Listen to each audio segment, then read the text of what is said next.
Fear factor के बाद हर साल मुझे ये कॉल करते थे, करने के बाद समझाऊं, पहले नहीं पता था मुझे। जिस तरह का आदमी मेरा होता है जिसके जितने देने हैं, एक चीज़ मैं ज़रूर कहूँगा, ये टाइम पे ये मूवीज और फिल्म्स के बीच में आपने एक रियलिटी शो किया फियर फैक्टर फियर 2014 फैक्टर में, किया। हाँ, खतरों के खिलाड़ी 2014 में शायद। हाँ, 14-15 के आसपास किया। 40 का मैं होने वाला था उस साल, मुझे याद है जब मैंने फियर फैक्टर किया। 40 के। बट सर 2012 में आपकी फिल्म आ रही है टाइगर, 2015 में आपकी फिल्म आ रही है तितली, इस बीच में आपको एक रियलिटी शो करने का मन में कैसे ख्याल आया फिर? मैंने बताया ना मैं 40 का होने वाला था। हाँ, बट काम तो आपको रेगुलर मिल रहा होगा उस वक्त। नहीं यार, हर चीज़ ऐसा काम जैसे 40 का मैं हो रहा था, fear factor is known for खतरों के खिलाड़ी। तो मुझे उस पर्सनल रीजंस भी होते हैं ना यार, आप कहाँ हो इन योर लाइफ।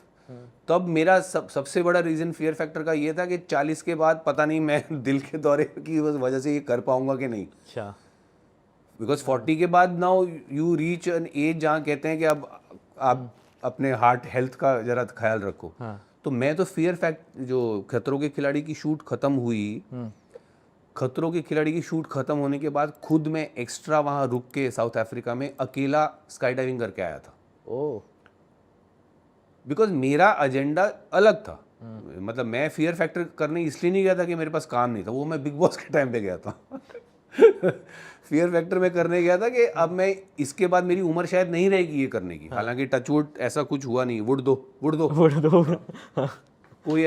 कोई ऐसा है नहीं। अभी भी मैं जाऊं, अभी भी स्काई डाइविंग कर लूंगा, टचवुड, अभी भी मेरा दिल ठीक है, हार्ट ठीक है। बट वो टाइम पे मोटिवेशन ये थी सबसे ज़्यादा। अच्छा, बट अभी जो आपने मेंशन किया कि बिग बॉस के टाइम काम नहीं था, आपने ये किसी और तरीके से कहा था कि हाँ 3 महीने के लिए आपके पास स्केड्यूल खाली था, बट 3 महीने नहीं यार, सब पूरा शोज 1 महीने सवा महीने का था। अच्छा। हाँ। बट उसको मैं मेन वाले पे नहीं गया था ना, ओटीटी वाले पे गया था, विच इज़ ओनली 1 मंथ।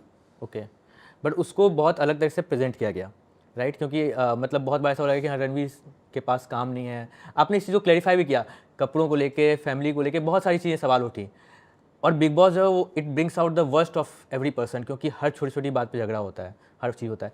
तो जब आप जा रहे थे तो आपके मन में एक ख्याल आया था कि यार कहीं मेरी इमेज पे कुछ हैम्पर ना हो? यार सबसे बड़ी बात मैं आपको बोलता हूँ कि I had not done my homework properly big boss के बारे में। मुझे बस ब्रॉडली फियर फैक्टर के बाद हर साल मुझे ये कॉल करते थे। अच्छा। आप आ जाओ बिग बॉस में, आ जाओ। तो मैं हर साल नहीं जाता था। मैंने सुना हुआ था कि बिग बॉस शो है, रियलिटी टीवी शो है, और थोड़ा मतलब कि यहाँ पे झगड़े वगड़े होते हैं ये वो। पर कितने लोग देखते हैं ये मुझे अंदाज़ा नहीं था बॉस, मैं मजाक नहीं कर रहा हूँ। जब मैं अंदर गया हूँ, इतने लोग देखते हैं मुझे बिल्कुल अंदाज़ा नहीं था। मुझे लगता था रियलिटी शो है जहाँ झगड़े होते हैं, घर में क्योंकि बंद हैं लोग तो झगड़े होते हैं खाने पे, इस चीज़ों पे। But it is so huge, I did not know. और also I did not know कि किस तरह वहाँ पे एक एक चीज़ आउट ऑफ कॉन्टेक्स्ट लेके चीज़ उछाली जाती जी। मतलब जैसे शोले पिक्चर में उसने सिर्फ कर दिया बसंती का टांगा कुछ बोल दिया, अब आप सिर्फ बसंती का टांगा चला रहे हो। बाकी पिक्चर कहाँ गया, ठाकुर कहाँ गया, वो सब गांव कहाँ गया, ये गब्बर कहाँ गया, सब गुल, सिर्फ टांगे की बात हो रही है।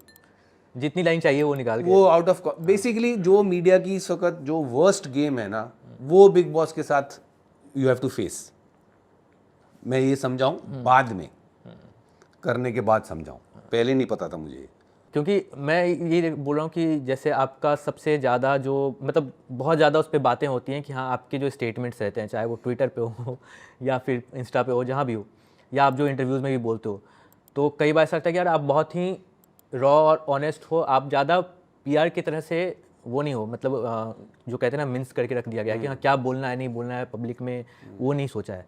तो कभी इन सब चीज़ों का वो फियर नहीं रहा कि हाँ भाई मैं कुछ बोल रहा हूँ उसका बात का बतंगड़ बन जाएगा क्योंकि मैं एक सेलिब्रिटी हूँ? तो ये बात कभी आती है? इसमें भी आपने बहुत ऐसा सवाल पूछा है जिसके बहुत पॉइंट्स हैं। बहुत नंबर वन, क्या मैं सेलिब्रिटी बन के अपने आप को जाहिर नहीं कर सकता, अपना सच नहीं कह सकता? ऐसे सेलिब्रिटी का मैं अचार डालूंगा? जहां मैं घुट घुट के जीऊं, वो सेलिब्रिटी का क्या फायदा? दूसरी बात, सोच समझ के बोलना, पीआर के तरीके से बोलना, ये मैं इसलिए नहीं करता कि करना नहीं चाहिए या लोग करते नहीं, मैं इसलिए नहीं करता क्योंकि मुझे आता नहीं। ना मेरे पास पैसे हैं कि मैं पीआर एजेंसी को दूं, ना मेरे पास इतनी पेशेंस है या इतना टैक्ट है कि मैं ऐसे कैलकुलेट करके चीज़ें बोलूं। मेरे से होता ही नहीं है, यू नो। मैं पंजाबी पंजाबी पुत्र सीधा जिसका जितना जो है वहाँ दे दिया।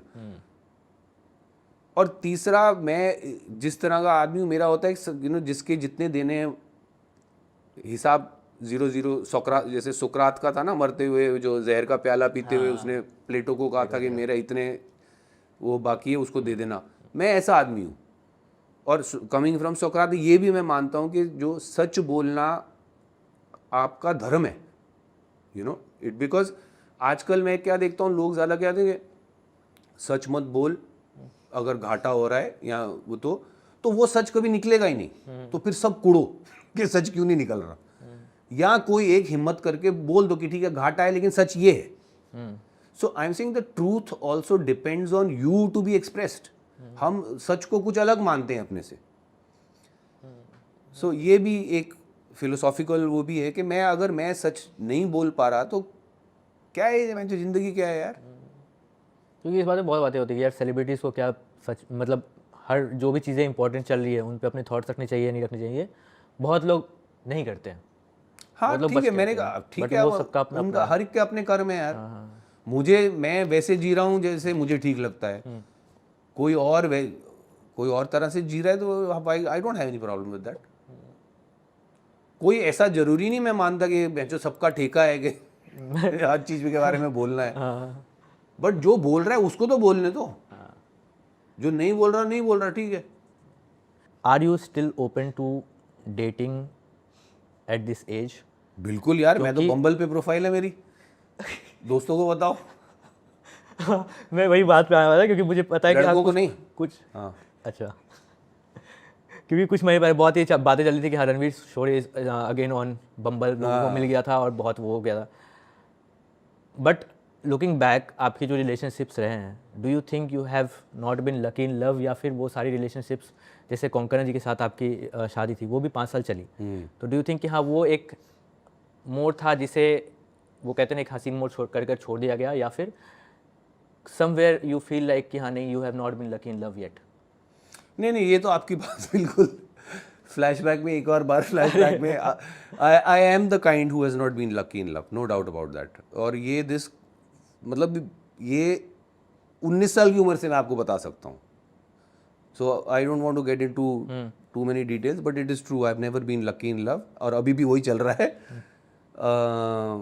बट एक चीज़ मैं ज़रूर कहूँगा, ये टाइम पे it has, I think man woman relationship generally is going through a lot right now.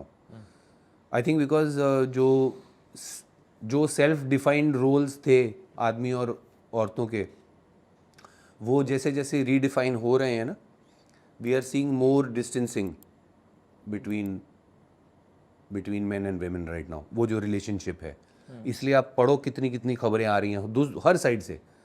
कहीं पे बीवी ने एक्स बॉयफ्रेंड के साथ हस्बैंड को मरवा दिया, कहीं पे हस्बैंड ने अपनी फैमिली के साथ इसको मार दिया। सो नॉट अ गुड, वैसे anyway I am unlucky in love and right now not a good time for love anyway. इस टाइम पे सब अपनी हेल्थ ध्यान रखो, अपनी बॉडी बनाओ, करियर बनाओ, उस पे ध्यान दो।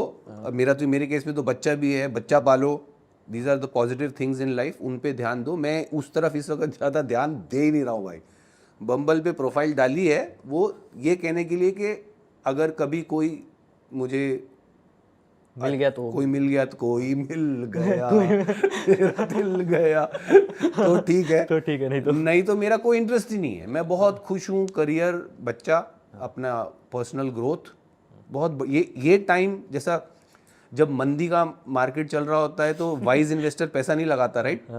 तो मेरे हिसाब से इस वक्त मंदी का मार्केट है, कुछ मत लगाओ, अपना ध्यान रखो बस। अभी तो काफ़ी नई चीज़ें भी आ गई है रोमांस में, जैसे कि सिचुएशन से बेंचिंग और क्या क्या चीज़ें हैं अभी तो। मैं इसलिए तो कह रहा हूँ ना, मंदी का टाइम है। आजकल जमाना वो है जहाँ मतलब बीवी मुड़ के बोल देती है कि एक्स बॉयफ्रेंड भी is we are a family.